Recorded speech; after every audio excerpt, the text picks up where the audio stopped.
throwing them up. It's a little smaller than last year before Syracuse, right? What's that? It's a little smaller than last year on the Wednesday before the Oh, Syracuse. yes.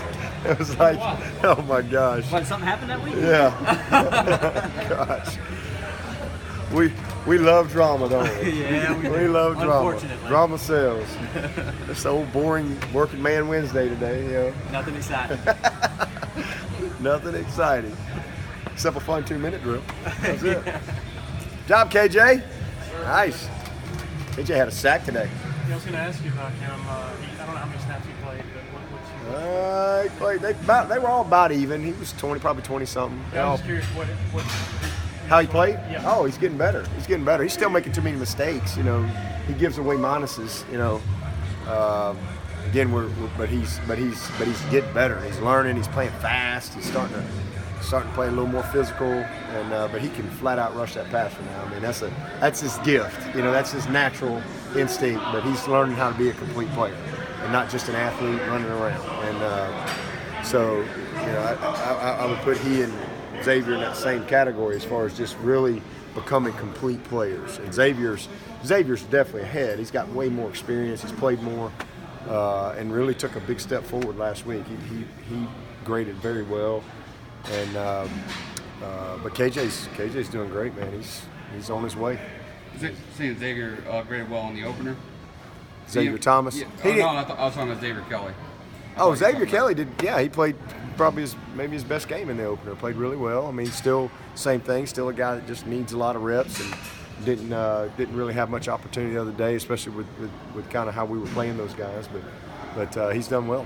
Expect him to play a lot on Saturday, though. We'll see. Hope so. What makes Syracuse's two defensive ends so difficult to contain? Well, they're smart. They're big. They're long. Play hard. Got motors for the game. They understand the game. Well coached, but they're just big and strong and quick, and they know how to play with leverage, and they're a little nasty. I mean, they're tough. Man. These good players.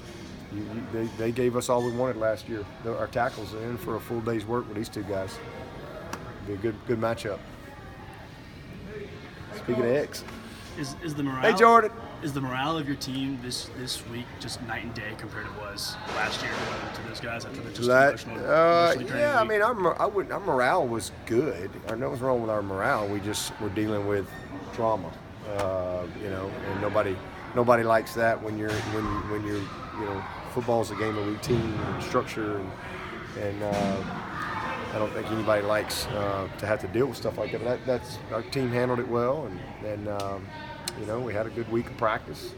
Our quarterback just got hurt, and that kind of derailed us a little bit. So, as I said the other day, if we can just, get our quarterback to play 4 quarters, we're ahead of the game and not turn it over 3 times, then we'll have a much better chance to be successful in the game, and as opposed to having to overcome a bunch of stuff. We had to overcome a lot last year. The good news is we were good enough to do it. We were good enough to run the ball, and Chase was good enough to come in and win the game for us in the 4th quarter when we needed. Our defense was good enough to get the stops and get the ball back. The year before, we weren't good enough. We weren't ready. We weren't ready with our backups, and we didn't play well on defense, and they just flat out outplayed us. Simple as that. They outplayed us on both sides of the ball, and you get beat. So, our focus is to just play well and take care of the ball, and just play a complete game. Protect our quarterback. That's it. From a mental toughness standpoint, how big was that for you to see XT last week come back the very next possession after hurting his ankle and then go out there and make a play? Yeah, I didn't know where he was. I didn't even know he was back, to be honest with you, because they carted him off. Next thing I know, he's rolling around the edge, and I went, well, I guess he's okay. So I didn't even know he was back in there until I saw him literally on that play. But it was good to see, because he was in some pretty grimacing pain when I went out there to check on him. But it turned out it just kind of wore off, and he was able to go. I see you, Boothie. Defensively, how do you balance preparing for their tempo while also making sure these guys keep their legs under them? Well, we're practicing inside. Obviously, it's really hot out there, so but twofold. We wanted to be on the turf. We wanted it really loud, And but I wanted to keep them out of the heat and try to just get them juiced up and ready to go. But the other thing is that's just how we practice. So we did a 2-minute drill today, as fast as we could go, and we do enough good on good. It's one thing when you're going to scouts, but when we go good on good and we do skelly, we do team pass, we do inside, we do O versus D every day, it's fast tempo. And so that's just kind of our norm. It's not really something that we really have to make a lot of adjustments. We're no huddle defense. We don't huddle up, so it's really not that big of an adjustment, to be honest with you. You said that you'll probably stick with DK on punt returns. How much does that place mess with your depth perception on punts? I played basketball in there, it's not that bad because it's a.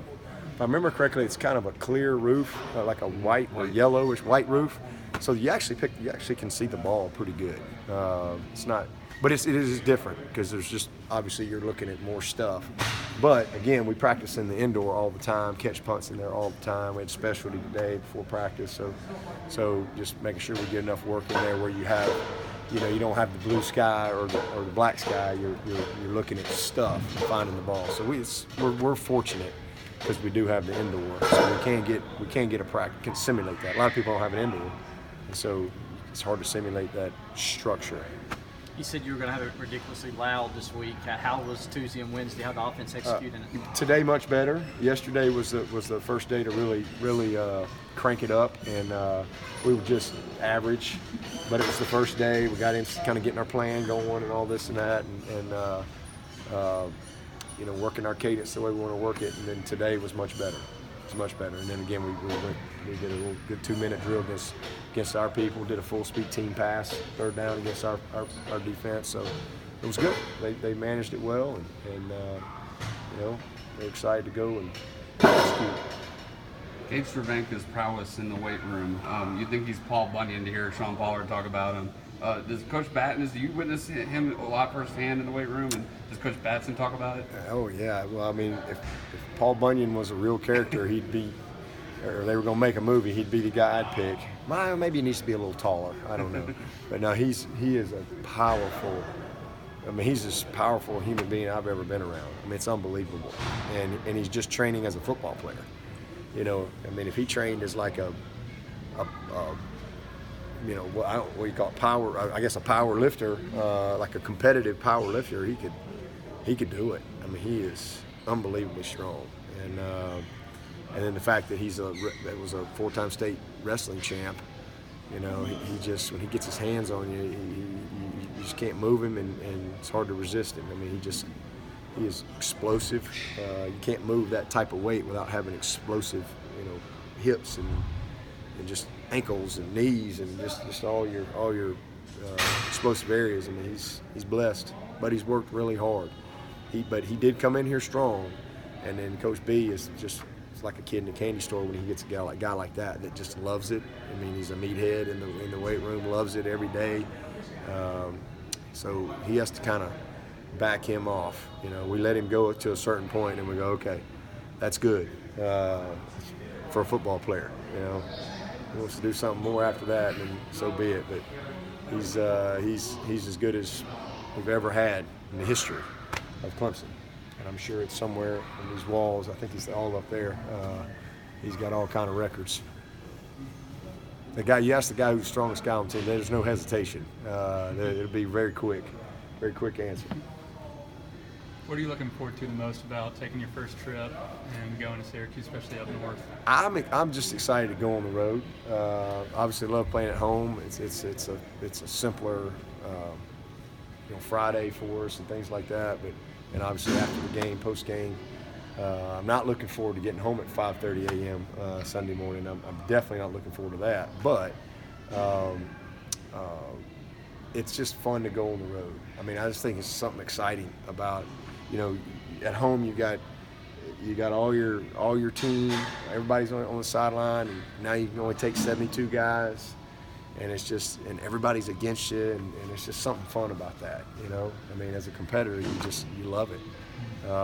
So I'm just anxious too. I want to see them go do it. We got a bunch of young guys. I want to see how they're gonna how they're going to handle it. And so it's always a good time to load up the plane. And some of them, I'm sure somebody hadn't flown yet. I usually, every year there's usually at least one. You know, I just enjoy being with them. I enjoy hanging with them. So it's just a little more time just hanging out on the plane. And then we have our normal routine when we get up there. We'll actually go to the Dome Friday night for just a few minutes just to let a lot of these guys kind of walk around and check it out. All right. Thank you, Coach.